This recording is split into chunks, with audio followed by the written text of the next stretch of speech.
Ja ma tean, kes ta on. Väga hea, et te mulle helistasite. Kuidas te oskasite mulle helistada? Tal oli teie visiitkaart taskus ja muid asju tal polnudki.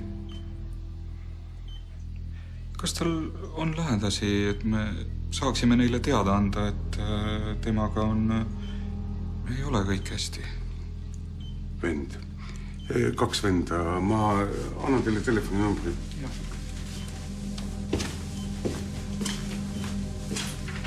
Palun leht paberit. Aitäh. Olge, andke mulle 2 tundi aega. Ma helistan teile kõigepealt ise ja valmistan ta šokiks ette. Jah, 2 tundi ei muuda midagi.